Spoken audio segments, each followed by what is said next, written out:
We had a dream of buying a detached home. How did one of the most livable cities in the world become so hard to live in? They're not people that are thinking, I'm going to raise a family there. It's a commodity to be sold. Vancouver, no fixed address, examines the real impact of the city's real estate crisis. This isn't a piece of real estate. This is my home. It's another Knowledge Network original documentary made possible through the support of our Knowledge partners.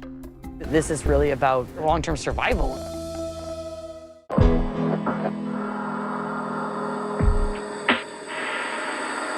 Baby, stop just for a second.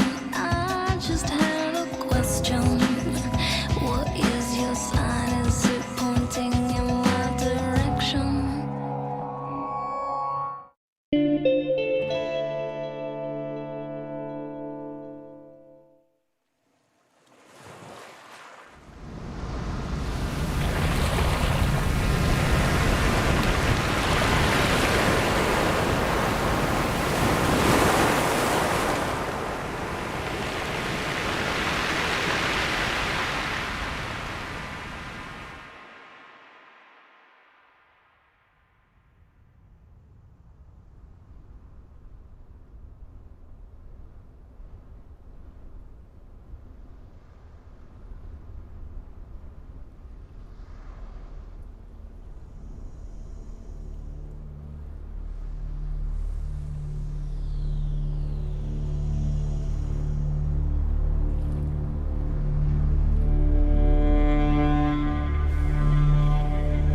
What are the things that really matter most to us? What gives us value and a sense of place and belonging? What are the things that allow us to live here?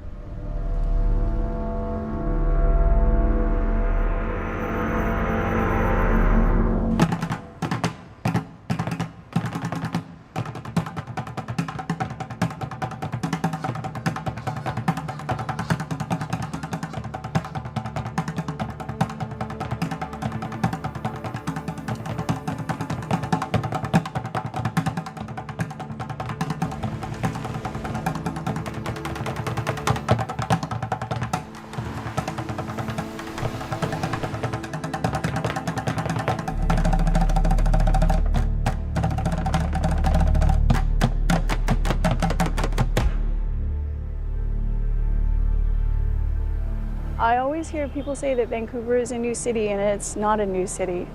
There's thousands and thousands of years of people living here, and I feel like a city has been built over top of that. Colonizers haven't been here very long. It's a short blip in time, and then to have a sense of ownership over this space and that they're not immigrants, and to have a problem with other immigrants settling here, it's kind of mind-boggling to me, to be quite honest.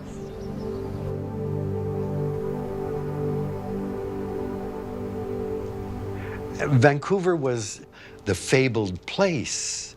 There was an aura of Vancouver. My parents loved Vancouver. It was their home, their birthplace. And I would hear stories of fishing for halibut off Spanish banks, going down to the mouth of the Fraser and catching sturgeon like this, or catching oolakan along Stanley Park. To me, Vancouver was a gateway to the mountains, to the ocean, to the rivers within a few miles that offered me access to the kind of nature experience very few cities in the world have.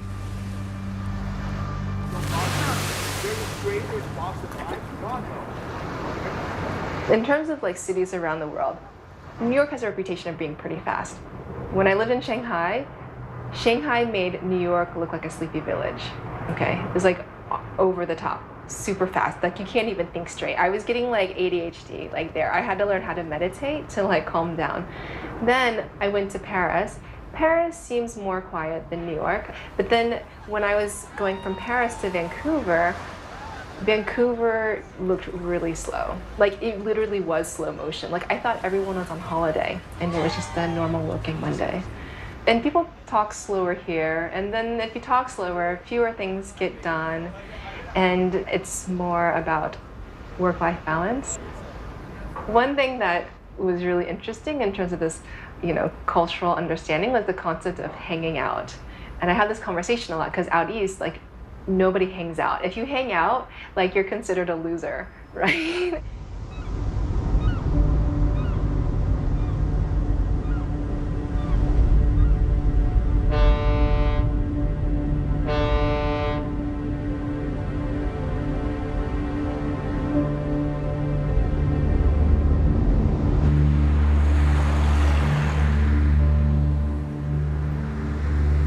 I don't know if a lot of people have recognized yet that they're in a fight for their survival in this city. And it's scary. It's scary to think that you could be kicked out of your home without hardly any notice. Scary to think that you as a young person probably don't have a long-term future here. Scary to think that children might no longer be a thing that you could think about having in life because you can't even fathom the space and the cost of that. And I feel like people haven't quite yet put all the dots together of the fact that this is really about their long-term survival in this place.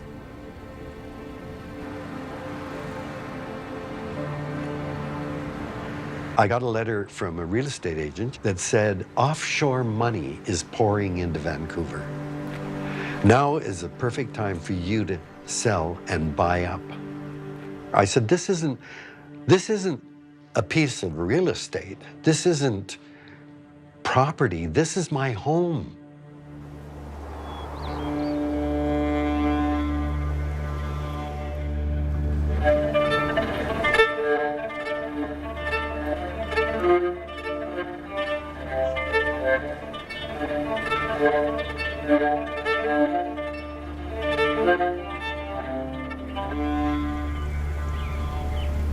We sold the house because we were just offered too much money. That's really it. We've lived here 28, 30 years. It's been really good for my kids, really good for my wife and for me. Best friend I've ever had, I met in this neighborhood. He lived just up the block. I really don't know who bought it. I talked to their agent, and there was a hint that it might have been Asian. I don't really have any ill will towards people that have come from offshore. They're buying up the city.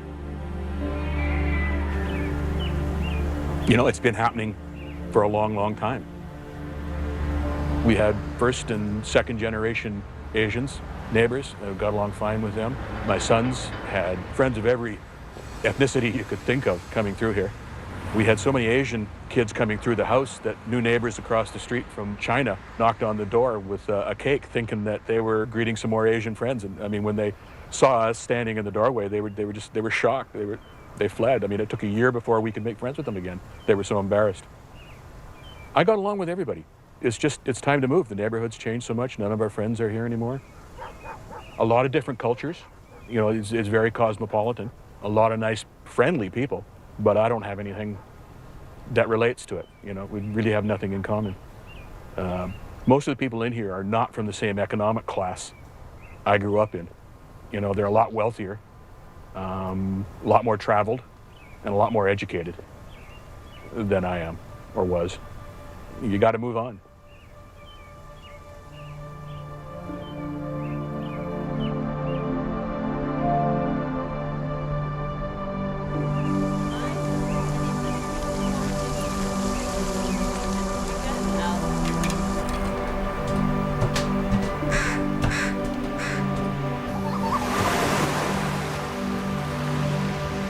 My father came here in the 1950s sometime, and then he ended up going back to Hong Kong and met my mom, got married, and they said, we're going to Canada. And my mom at the time, she took a map, she put her foot on and goes, that's a whole foot away. So they came here, worked, and eventually they ended up buying their house and pay off the mortgage.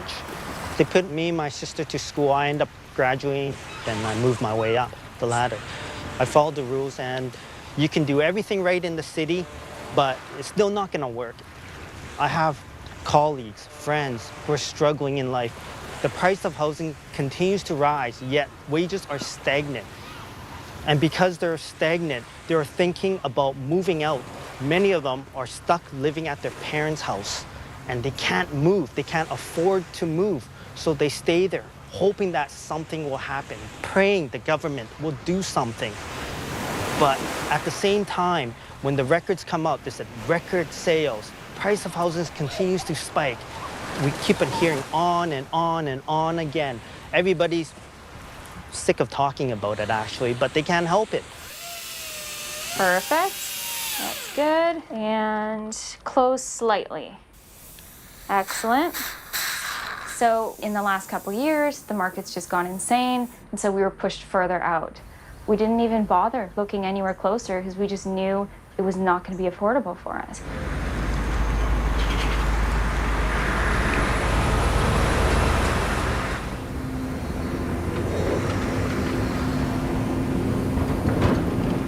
We went to an open house, fell in love with the house, and we decided basically we wanted it.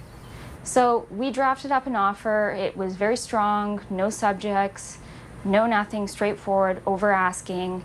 We were $87,000 over asking. We basically hit our max budget, but going back and forth, what do we do? And so I said, why don't I just write a letter? I want to be able to tell them who's buying their house. We're gonna go at like 6:30 and hand them the offer. They said they had 7 offers. We can see them in the dining room reviewing all the offers was the crazy part. And we did finally get a phone call at 8 o'clock that night saying they have accepted the offer, and another vehicle pulled up. Oh shit. And this gentleman hops out of the car, runs up to the door, knocks on the door, hands them an offer. Well, this offer blew us out of the water. Maybe it was $120,000 over asking, but the couple that was selling the house said no, they turned the offer down. And the gentleman went back to the vehicle, changed something, and knocked on the door again, refusing that they did not accept this offer. I knew the market was crazy. I didn't know that the people were crazy. But the couple that was selling the house, they honored it. And in the end, she just said that we're honoring this agreement because we really like the letter. We really appreciate that you guys, like our home, that you want to have a family here, that you're going to be living here. Within 12 to 16 hours, it was appraised at $10,000 over what we paid for it. So to find out the next day that we've already made $10,000, we were laughing. We were just really laughing.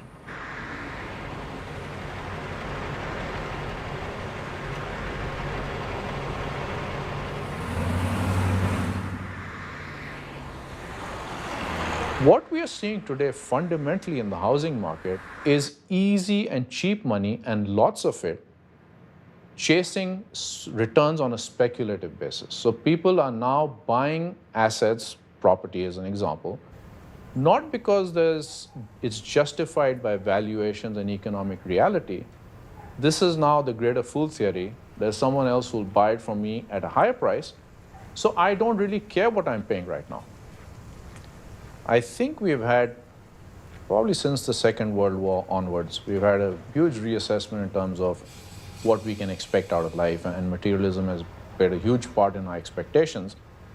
But fundamentally, one has to appreciate that a lot of the driver of the perceived prosperity over the last 40 years has been debt.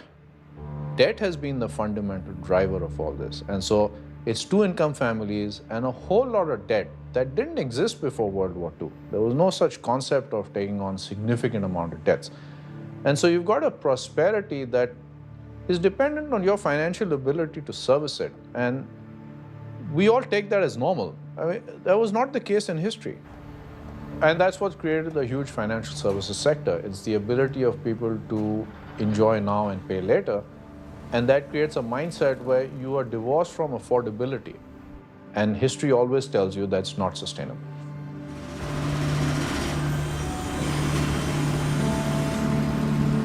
My father, at $54 a month, drove a beer truck and then worked at night at the Coliseum and for the Vancouver Canucks. My mother was a waitress.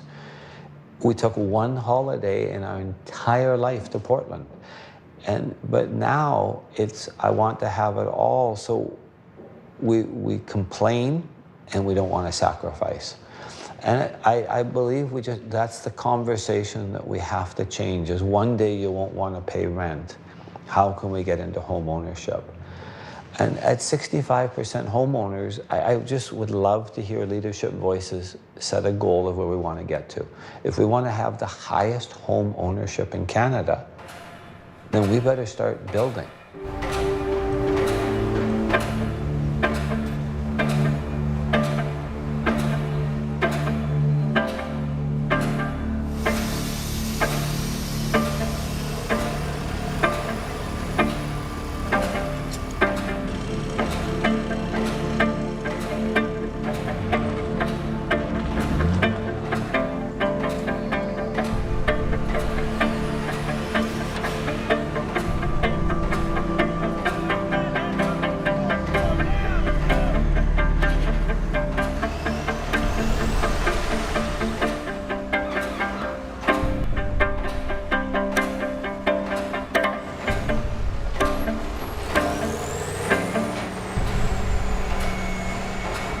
When you talk about the towers and rezonings that happen to create that value, rezoning is a way of turning a property that on its face may be worth $2 million into being worth 20 million or 50 million, just because of what's now possible to build on there.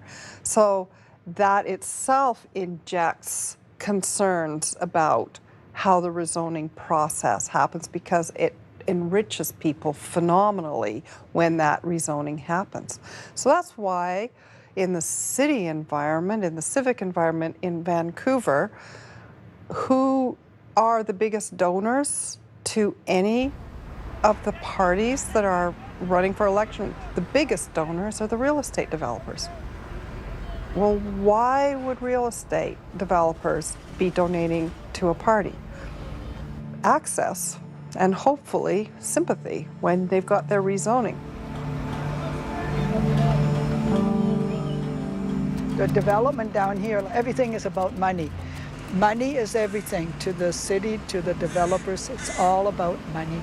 We have a joke in the West End, and have you seen the statues down by English Bay? Well, they're all laughing at us.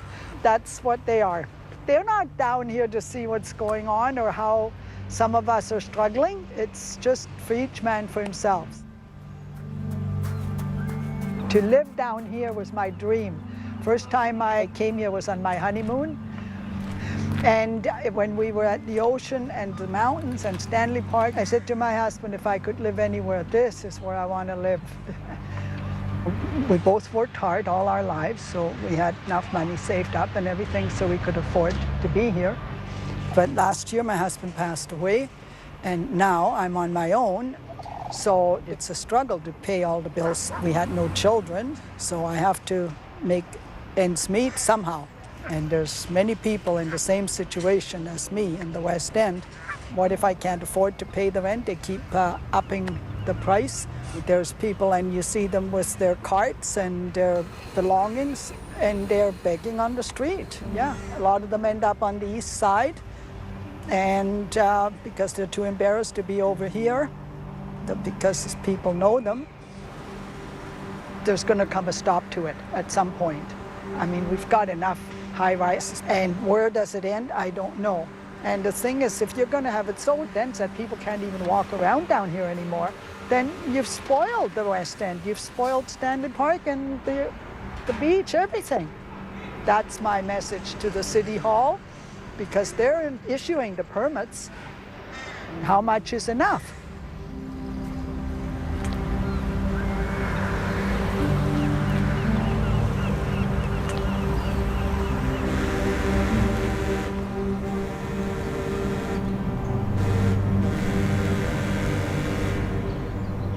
So what does that mean? We're making a city that young people can't aspire to. Most young people cannot aspire to having a home there, and that retired people who've lived there all their lives if they're on a fixed pension, can't afford either. So we're driving out two big chunks of the inhabitants. What does that leave? Is that a city anymore? Is it a community? Not. We had a dream of buying a detached home. Now that dream is getting further and further away. We don't know what's gonna happen.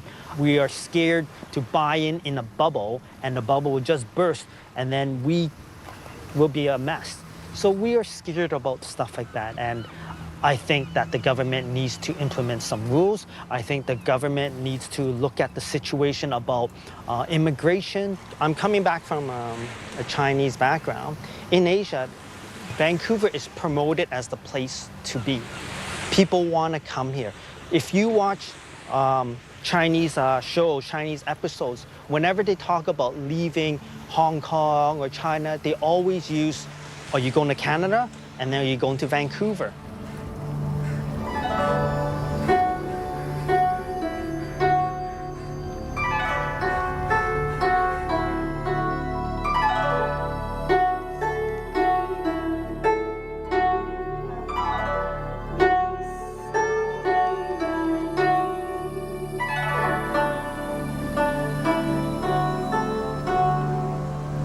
I don't like the racist overtone or undertone that we're hearing out there right now.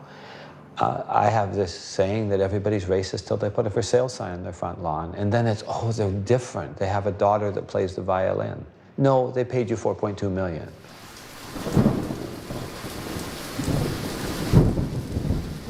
This is not a high-income city. Incomes here are quite modest by Canadian standards. And yet we have a housing market which is by far the most expensive in Canada. The only way you can explain that is that the demand is not simply the demand of the people who work here. There is an extraneous demand. There has to be. And I think the evidence now is just irrefutable that there is major investment coming from offshore. And in this particular period, it is coming primarily from China.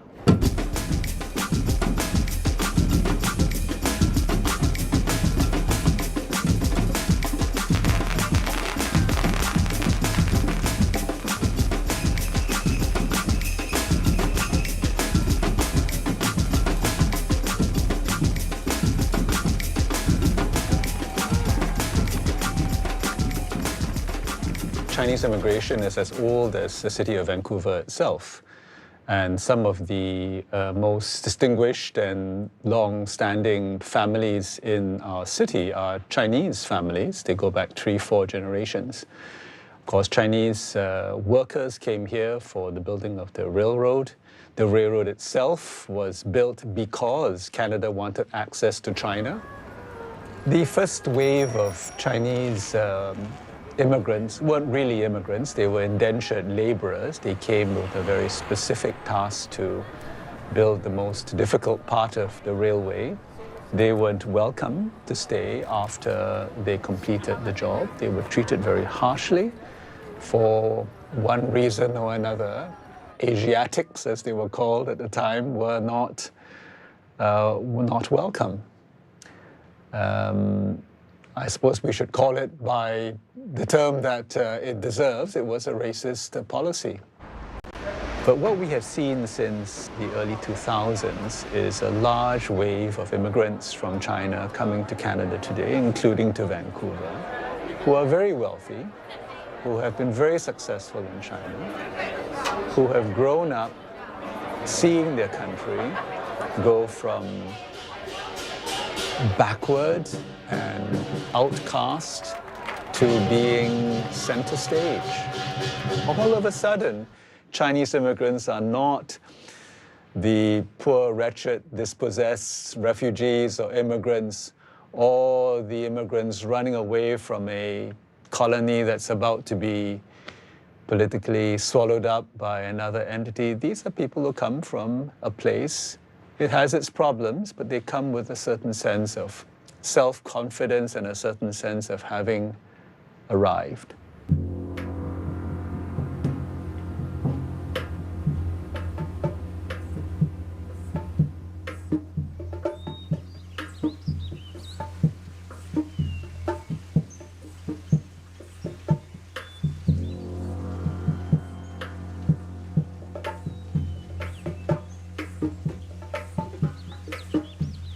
Actually, now I'm Canadian, but I grew up in China.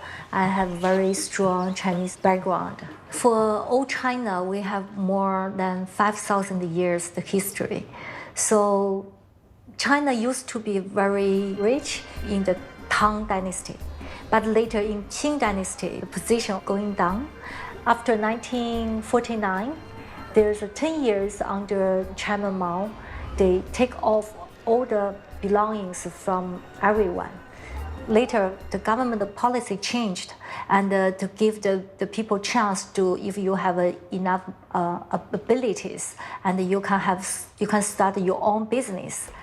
But the people here in Vancouver, they think Chinese people, they are all rich because they see most Chinese new immigrant here. They bring money here and they bought the luxury house and they bought the luxury items. It's true, they act a little bit crazy at the very beginning, but they're still trying to work hard to help to build this beautiful city. And they trying to how to fit into the society. So it's just the need time to learn, and it's new. Everything is new. Vancouver is the best place to live. That's why I am still here. That's why I hope to spend many more years here. But I'm worried about the debates that are taking place around the character of the city and the way in which so-called foreigners are damaging this city in a variety of ways. I think we need to come to terms with the fact that when you are open to immigration, you have to be willing to accept that immigration will change the society in which they come to, most of the time for the better.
I think the fundamental reality here simply is we had forestry, we had mining, we had fisheries, and those were, the things that built up this province. And I think it's becoming much more difficult to find resources in the scale and quantity that was available because we have used them up. The easy stuff's gone. Canada in general and BC in particular went through a very deep recession in the 1980s. So the economy dominated by forestry, mining, fishing. Jobs were being lost there in great numbers. Increasingly, people are asking, what do people actually do in Vancouver? How are people employed? What is the economy? So the provincial government of the day, they looked to see where could there be investment. And of course, the term that was on the tip of everyone's tongue in those days was the Pacific Rim. So the provincial government used a World's Fair, Expo, to bring the world to Vancouver.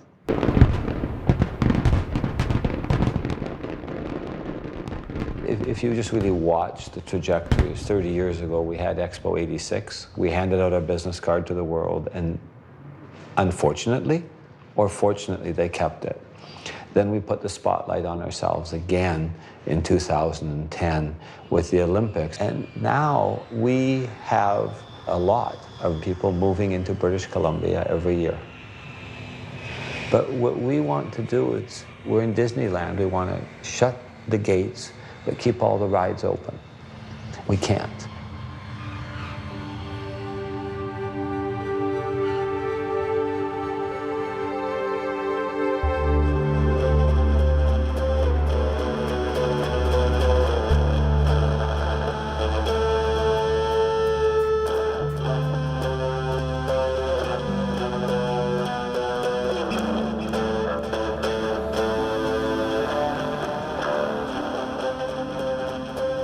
One of the things that I think we need to do is go back 10 years earlier to 1976 and the Habitat for Humanity conference that happened here, which was about human settlements and about housing. And it was a totally different formulation of how cities are built, what they're for, the governance, all of those things. Vancouver was really against towers. Like, we were not a city that had towers. That the south side of False Creek was sort of what we considered gentle densification. But in watching how everything has transpired since then, is very much a radical reshift away from the notion of the city as a human settlement that is built and governed for the community that lives there. Now it's a commodity that's to be sold.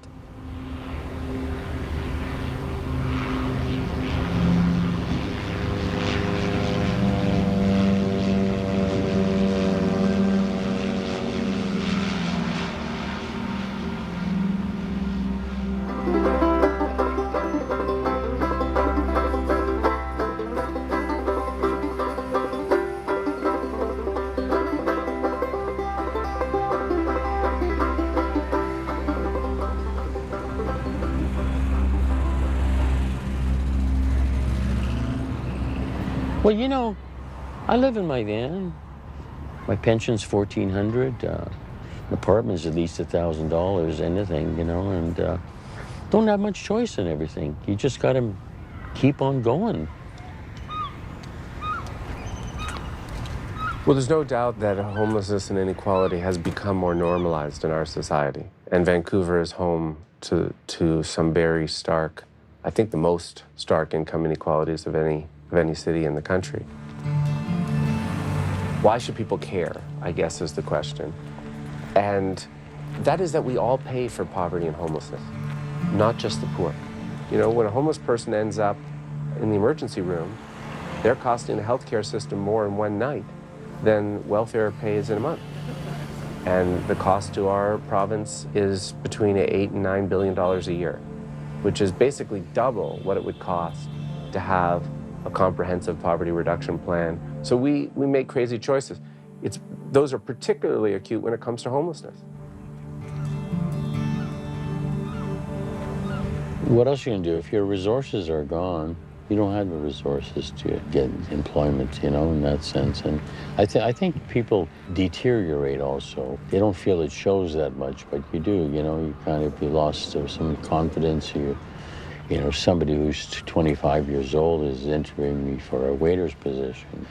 You know, and when you turn 60 and stuff, then it's too late to do anything. You know, like it's like the party's over. You know, if you don't have the money, you don't have a home. Unless you own your own home, which I did at one point. In '77, it was 8.25% interest. 5 years later, when the mortgage was set to reset, I mean, it was 21.5. There went my home. I had to sell it. What am I going to do? Put $100,000 down and take a $400,000 mortgage? At 67, you know, it just, you know, it just doesn't work. I mean, really, when you come down to it. You know. If you go to the end lot, you can see who's crashed out for the night. They don't have anywhere to go. Last year they told everybody to get out. They're afraid of all of a sudden there's a little town starting to grow here, you know. You gotta get rid of these people. You know, like why? They're people, they don't have a home. Well, what are you gonna do with them, you know? Just stuff them down the sewer or something? Like what for? These people are unfortunate, you know, and all of a sudden you have to make it harder for them. It's a money game, the whole thing, when you come down to it, you know. It's time to get serious. I can imagine what it's going to be like here in another 10 years.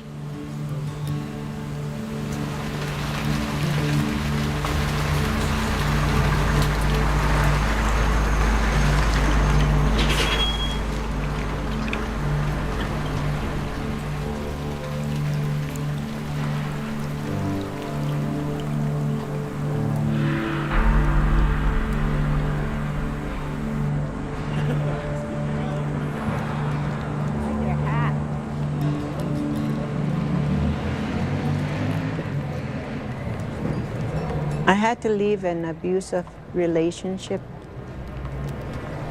with 6 kids. And I'm crying and crying and crying, wondering where I was going to go. Nobody wanted to rent to me because I'm such a beautiful brown color, especially with 6 kids. It's all cost over $1,000 just for a 1-bedroom, right? And you can't get that. If you're on welfare, you're stuck in $300 rooms infested with mice and bugs and stuff like that. You're stuck there. I did get a place on Union Street. The First Nations owned that building. That was the only reason I was able to get in there with 6 kids. When we go to different places, like Robson Street or Granville, wherever, you'd be lucky if you get a smile once in a while. But when I go down on Hastings Street, people are always waving and say, "Hi, Mom," even though I'm not their mother. They still say, "Hi, Mom. Hi, Mom." See you in a bit. There's sometimes a presumption here that those at the top of the income ladder don't care about this. I think that's less and less true. There is interesting polling in British Columbia that the issue of housing affordability and homelessness and poverty actually is ranking as a top concern, even ahead of the economy. And my own sense is, particularly for people who've lived in British Columbia a long time and who particularly were around in that period in the 70s and 80s when we were building a lot of social housing and when we didn't have visible homelessness, and who now see and experience the present reality, people are ashamed, actually, and they shake their heads about it, and they are troubled by it. And I don't think it's that they don't care. I think part of what holds people back is a feeling of resignation that this is simply the new normal.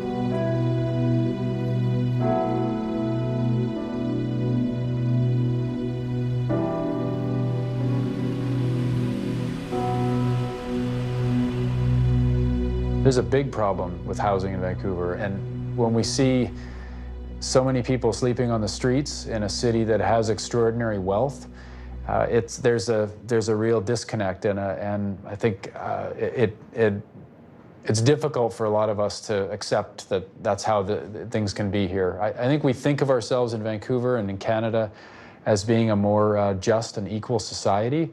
We don't have the inequality that you see in many countries around the world.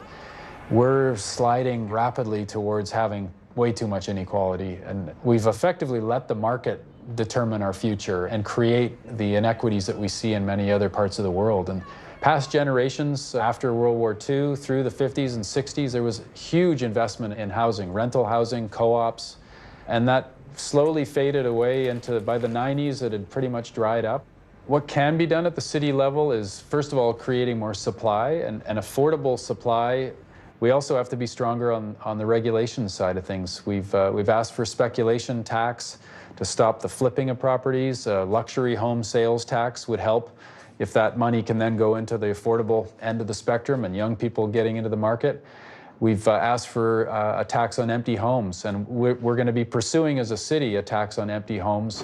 Ultimately, we all pay taxes, 90% of them to the BC and federal government. They need to be investing in housing.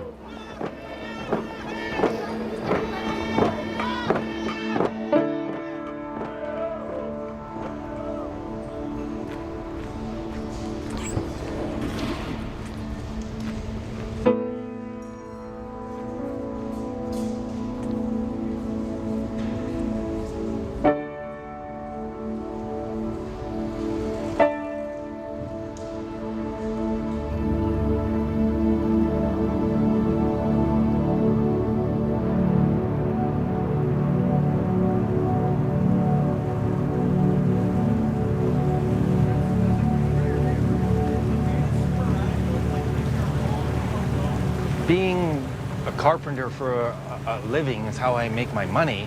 I'm kind of caught in between the two worlds because these towers is where I get my bread and butter. Bathrooms, kitchens, I build stuff. I come home and I jump off the side of the dock and I swim to my house. I bought this boat a long time ago as a hull. I've lived on and off it for 25 years. It's allowed me to afford to put myself through university. People say that you need to have money to live on a boat, but I've found ways around that, being very mechanical, artistic, and finding places to get parts from. Tell people you're building a motorhome for your dad, not building a 55-foot boat. You get a different price. It's the way of the world. And, you know, having built my home completely from scratch, every stick of wood, every piece of steel, every bolt, nut, screw. But if something goes wrong, I can fix it. People used to think I was crazy. What are you doing? How can you be wasting all your time and money? You should be saving money, building a house. I am. I built my house.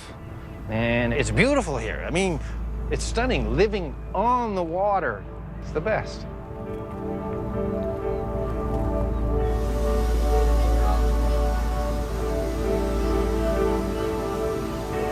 If you've ever seen a child with a puddle is a magical place. I mean, the first thing you do is you jump in it, right? And then you start digging little canals and you have water running down. You can make a lake join to another lake, and then you can get little twigs and you can have boats. A puddle is a magical place for a child. When I was a child, that's what we did. We spent our time outside. Today, the average Canadian child spends more than 6 hours a day in front of a screen and less than 8 minutes a day outside. So you see the kind of world we've created. Suddenly, oh my God, we're a world-class city.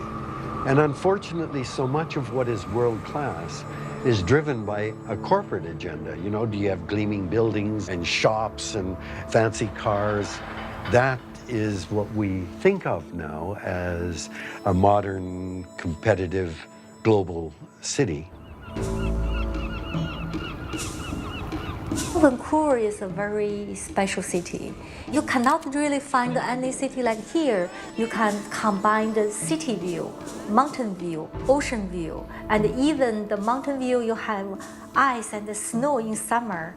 It's like look at the whole picture. It's a beautiful city. It have a good environment, no air pollution. But in China, it's true. For Chinese government at the very beginning, they just think about the economic, so not really pay attention about pollution. So some very heavy industries, they do the factory in China, American, and Europe, they build up those kind of factories in China to produce those kind of products. So not only local people build up those kind of factories, the products will cause the heavy pollution in China. People take advantage. They use those kind of products produced in China and cause the very heavy pollution in China. And they get rid of the pollution in their own hometown. So many Chinese people, they want to move someplace with no air pollution.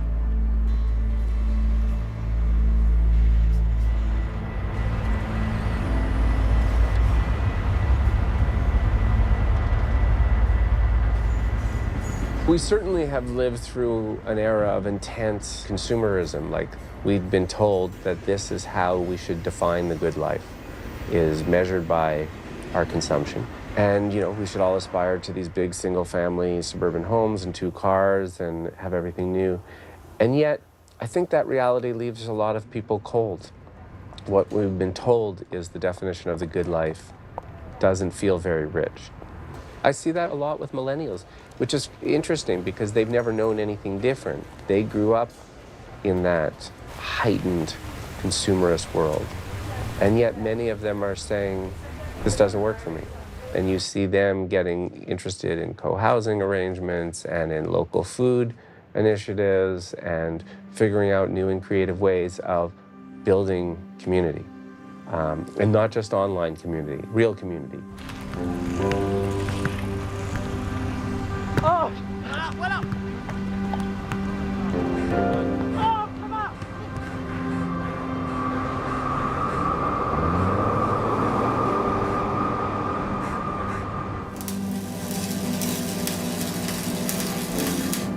I was born in Vancouver, North Vancouver, and I know a lot of people that are interested in buying homes, but with the prices the way they are in Vancouver, I'll probably never own a home here.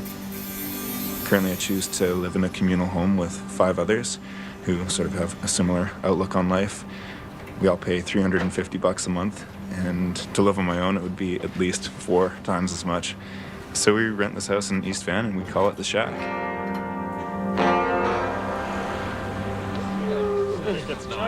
One of the finest stretch.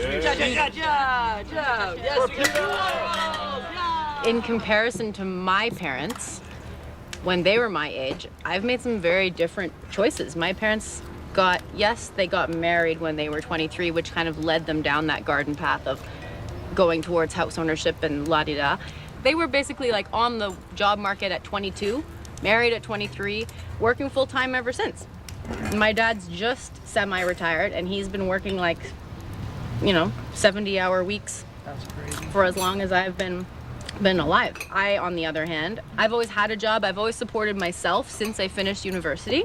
I've got an education that enables me to have a full-time stable job and stable income when I want it. I've lived in different countries. It's like there's been a lot of rich life experiences that my parents didn't have in exchange for the choices that they made. Most of us take a substantial amount of time off work throughout the year so that we can do things that we love to do. And that's not something I'm really willing to give up to own a house in Vancouver.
this is it. Yeah, this is my home. It's 10 feet across by 22 feet long. It's 13.5 feet high at its tallest point. Technically, you're not allowed to sleep in a loft unless there's stairs going up there. So I have to call this my storage loft. And then I'm just gonna store a mattress up here. And every night I'll go see how the mattress is doing, yeah. One thing I love about the tiny house is that you can't possibly spend all your time in here. So you have to be outside in the community. You'd go crazy in a space this small. There's a number of visions for tiny homes. The infill and laneways is one of them, the backyard tiny houses. But then another model is the pocket villages. So having a piece of land that's designated specifically for a tiny house community where you could have maybe 10 to 12 tiny houses. But we're not making the case that tiny houses are going to solve the housing crisis in Vancouver or that they're the most efficient use of space, because they're not. But then you have to think about what is the goal. Is it efficient use of space or is it public health? Because there's been a lot of studies that show that high rises are not conducive to health. A lot of people don't want to live that way anymore.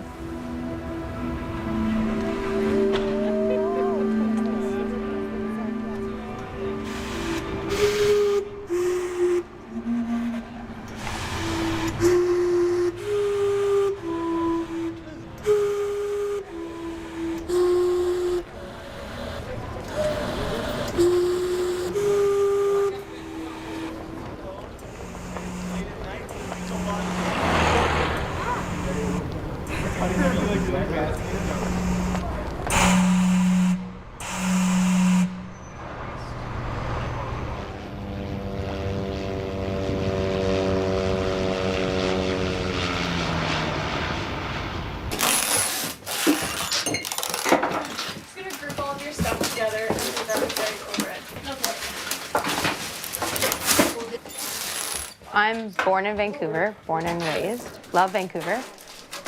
Dave and I met at UBC, and we decided to find our own place together. So we've been living here now for 1.5 years with 9 different people, so we can save up some money.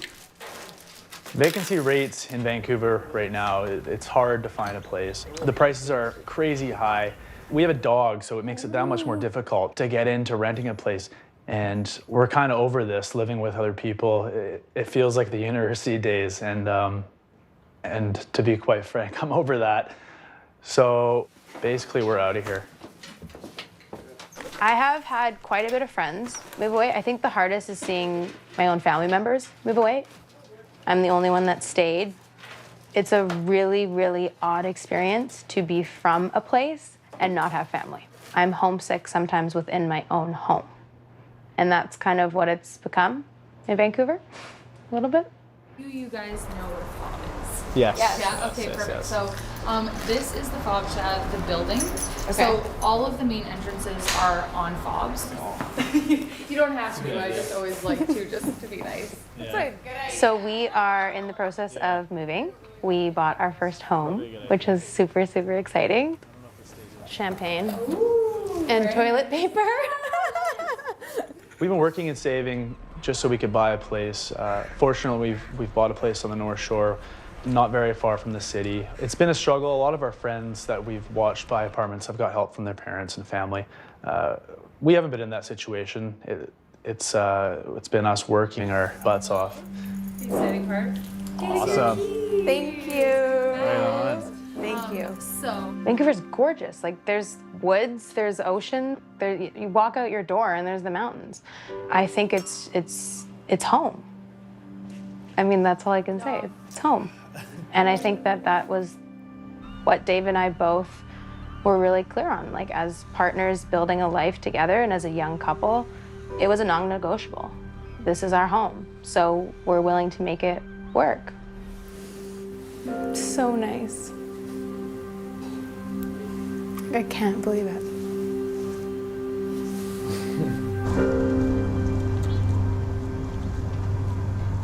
Well, the van is my home because I don't have a real home like everybody else does. But it's a little chilly, you know, and believe me, I shiver when I say that. Something about the dampness from the water. It goes through you. You know, here I would never want to spend another winter here. You know, I like to wake up in the morning and, you know, see the palm trees and walk down to the ocean and all that kind of stuff. You know. Yeah, I don't know what it is. No, I'm going to go out to Mexico. This is the place where I stayed in Mexico. It's a long coast. And I'll tell you, when you go up, I mean, in Canadian dollars, about $300 a month. So I got a nice sized studio. I got a pool out my door. Well, what else am I supposed to do? You know, in that sense. Because I planned this a while back. What the hell am I going to do now when I'm on pension? You know? I'm excited when I'm getting close to going down there, and I'm excited when I'm getting close to coming back up here.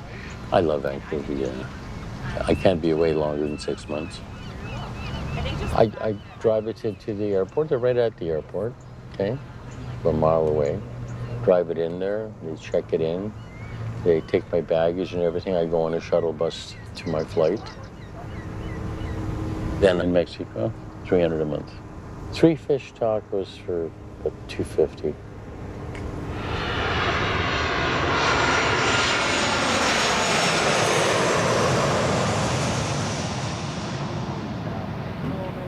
Oh, nice Wow. view from here. Okay.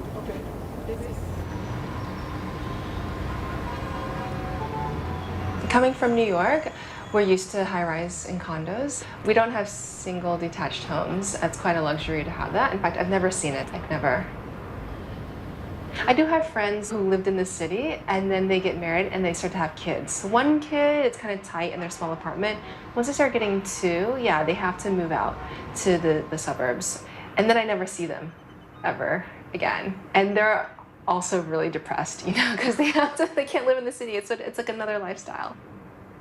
But also, I think maybe with my generation, because we've grown up in, I guess, a shared economy the last few years, you know, like sharing workspaces and, you know, renting these zip cars, you know, you don't own your car, you know, you're like just renting it for a day. I think it's a different mindset, you know. So for me, it would be a burden if I had my own home with my own land, because it would mean I could never leave. Like I feel obligated to stay there. Here in Vancouver, my place is on the 22nd floor in the middle of downtown. I like to be in the center of a city, but as far away as possible from people, so the 22nd floor is perfect. Yeah.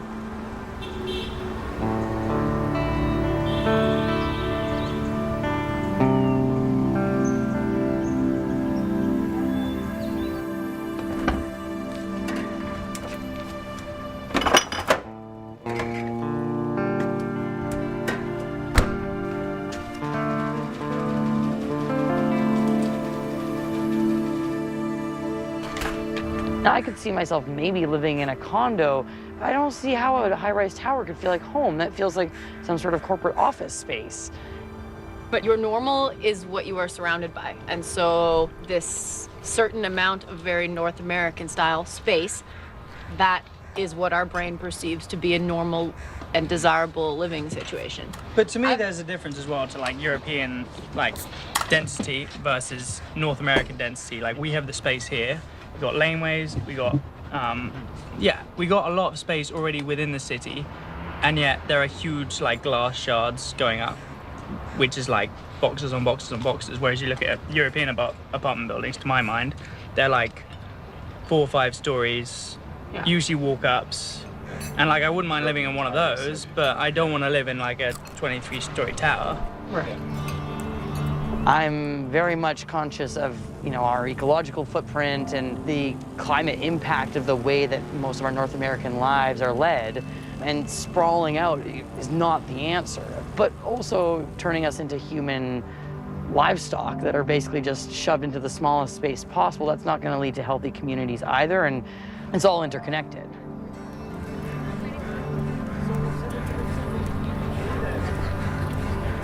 We have to move up or out. And the greenest thing you can do is as many people on a small piece of land as possible. But that, for some reason in our culture, we are so resistant to it. In North Vancouver, we're doing 800 townhomes on First Nations land. We bring out 50 at a time and they're gone in 2 weeks. At Brentwood, we're doing a $1 billion retrofit and 13 towers. Still in Burnaby, at Lougheed Mall, we're doing 24 towers with 2 transit stations. That, to me, is a solution.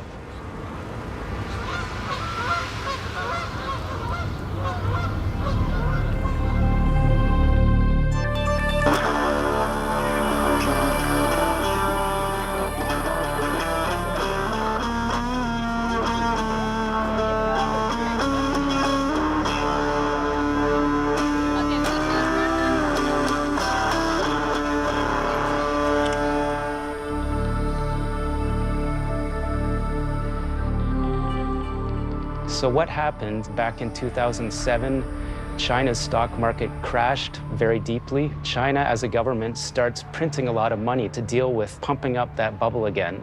And from 2007 to 2016, money supply in China quadrupled. So what that does, from my analysis and talking to people that work over there, hedge fund guys, economists, a lot of bubbles are created in China.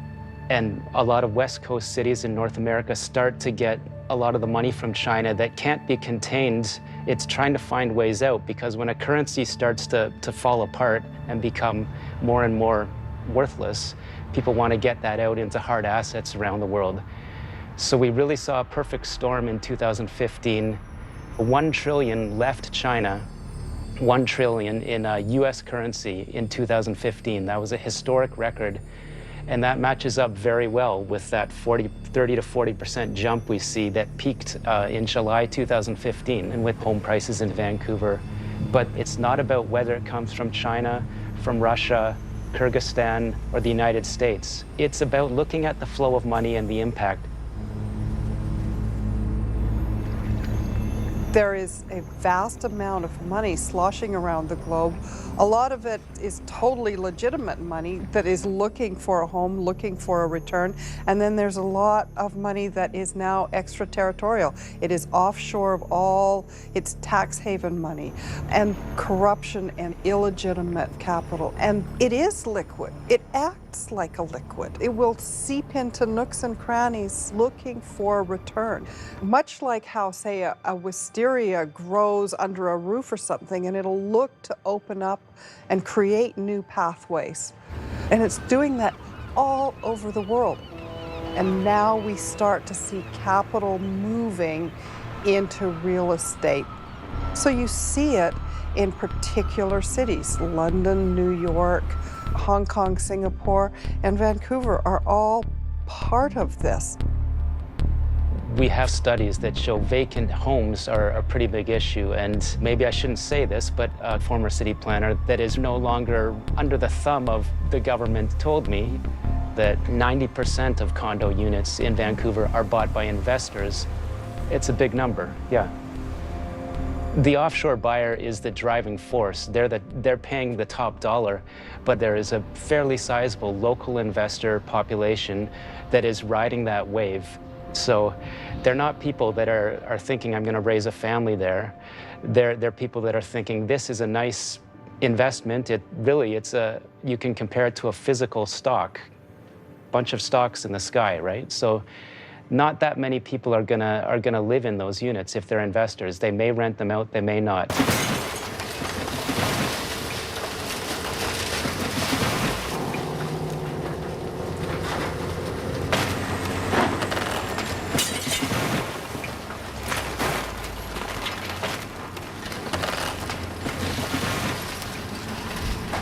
The best way of making money is to build studio and one-bedroom apartments.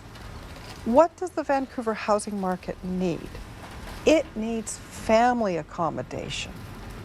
It needs 2, 3 bedrooms. And why are we increasing the supply of something that is completely useless to families?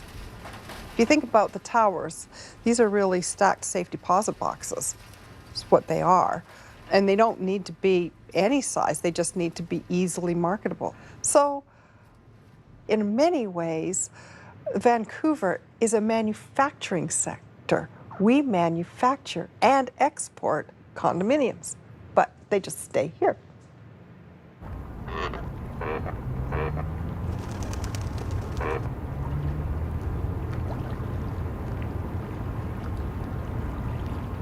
I think the bottom line is when you weigh up everything and throw it into the mix, when you look at all the economic factors, there's a very real human cost impacted on the people that have put down roots here. They've paid taxes for years. A government sort of makes a promise to people, if you're good citizens, if you uphold the laws, if you go to work, if you pay for schools and hospitals, you'll have a good life here. The social contract, it's been broken, and why it's been broken is that this economy is now going to be about offshore investment, basically. That's going to drive up housing prices. We're going to have construction jobs. Some people will get rich, but only a very select few in the end are benefiting. Meanwhile, we're seeing 30 to 40% of the people have told pollsters they plan to leave this province because it's not for them anymore. So it's really a human story at the end of the day.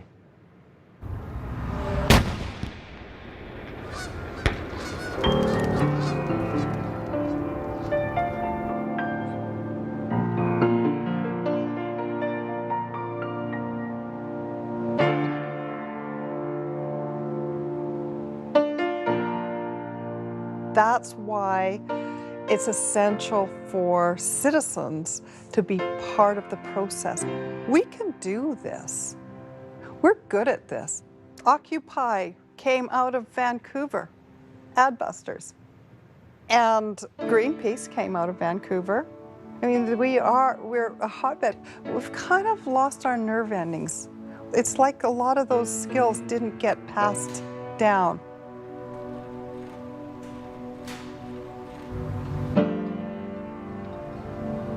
I think that's actually where some of our West Coast laid-back mentality kind of kicks us in the ass, because when they tried to raise tuition fees in Quebec, there were 400,000 people out in the streets. And I think the biggest protest I've ever been to in Vancouver, and I've been to a lot of protests, was maybe 10,000. But the cost of living and not being able to like afford your own life anymore, you'd think that'd be something that people would get a little bit more up about. This is something they really care about and want to see changing. And especially as young people.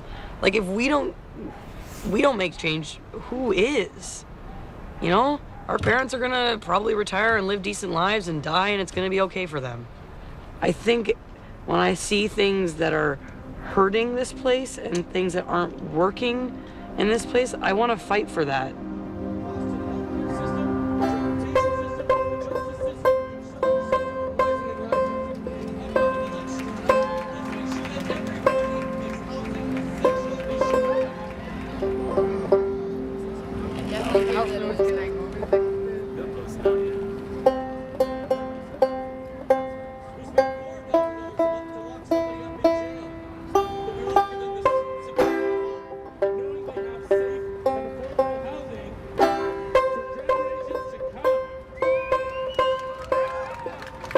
Write your city councilors, MLAs, and MPs.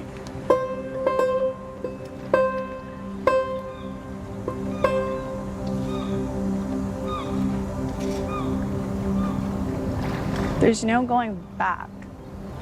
What's happened has happened, and the only way to move forward is to focus on the reality of the situation. But when we walk around not knowing the history of this land, and that's not a healthy place to be for any of us. I mean, at the inception of Vancouver, the creation of Vancouver, they wanted to have a park. because every big city at the time had a park, and you weren't a city if you didn't have a park. And so they also wanted it to seem like this space was a primordial forest. And of course, there were people living here for thousands and thousands of years. Our people have lived here and have had creation stories. So they needed to figure out a way to get rid of these people in the park, and they did. They burnt down the longhouse. They burnt down all the settlement here at Brockton Point, at Papiac. Actually, my great-grandmother lived in Stanley Park. So she was one of the families that was evicted, and they burnt their homes down. So how does that make you feel? How does that make you feel living on First Nations land? And the more information that you know, and the more truth that you discover, now how does that feel? How does that feel?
The two most revolutionary words you can say are, I'm staying.